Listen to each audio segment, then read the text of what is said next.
So, Trevor, last we spoke, we talked about how great a job you've done saving so far.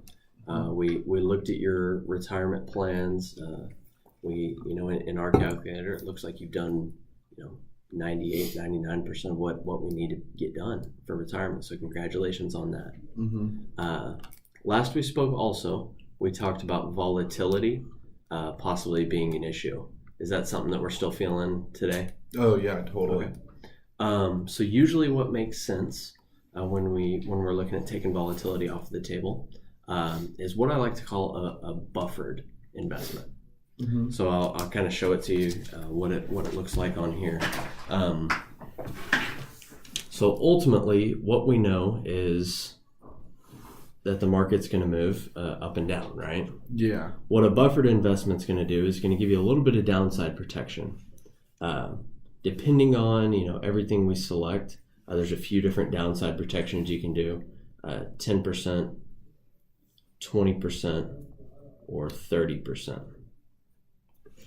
We'll jump on that here in just a second. What we're buffering is an index. So you have the ability to choose the S&P 500, the 500 largest companies here in the U.S. You can choose the Russell 2000 and EFA.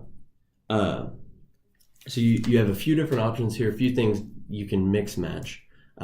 As for right now, just explaining it, I'm going to go ahead and choose the S&P 500 and a 20% downside buffer, just to explain kind of how it works. So with this, like I said, you're gonna have that buffer. So really, there's four different ways the market itself can move. It can move up, and it can just explode, go up, 70%. It can go up, 100%. It can go down 10%. Or it could go down, pretty nasty. It could go down 22%. And this just kind of explains it. So we'll start over here looking at this one. So with that 20% buffer, what Axis says is, hey, the market dropped 22%, but we've got a buffer for 20%. So we're going to eliminate this first 20% downside, and you're going to feel a 2% drop only. Great. They're also going to say if you lose 10%, hey, we're going to wipe that out for you, and you're going to lose 0% because we have the 20% buffer. For that, however, there is a cap. Today it's about 85%, and this is over 6 years, so 85%. So if the market moves up 70%, you keep all of it. If the market moves up 100%, we lose a little bit of the top side and we get capped out at 85%. Ultimately, what this is going to do in your situation is help smooth out some of those returns, take out some of the volatility for you, and just make sure that ultimately that everything that you've done a great job doing so far is just sitting through until we're ready to pull from it in retirement. Right. So with this, what questions do you have so far?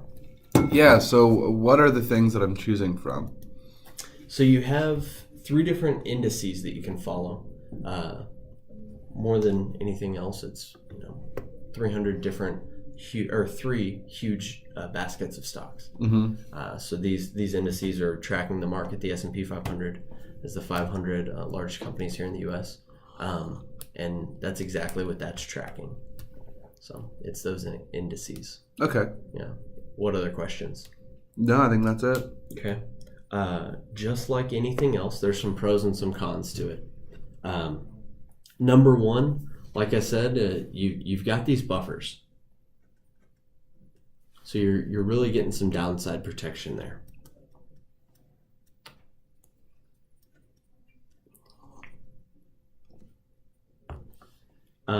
Trevor, if I were to, after looking at this, how much do you think an investment like this would cost? Oh gosh, I'm sure it's a high fee, right? Actually, because of the way that everything goes around on the backside, we're able to do this at no fee. Oh, that's crazy. Yeah. It took hundreds of people much smarter than me to be able to assemble something like this and ultimately be able to package it institutionally so that we can offer it to a lot of people. Great. So that's what I love about it. There are some potential cons to it. Number one, we only have 3 investment options, right? Because we're in an indice. So we don't have, a million different things that we can do this with, but we can do a really good job of simulating most of the market inside of this.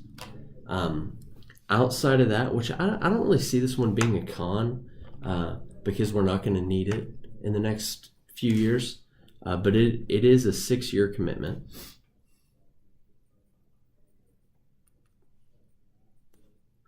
So we don't want to touch it unless we have to.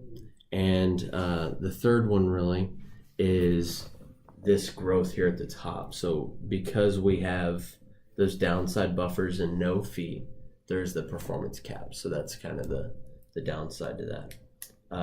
Ultimately, running through those, what other questions do you have? None. Awesome.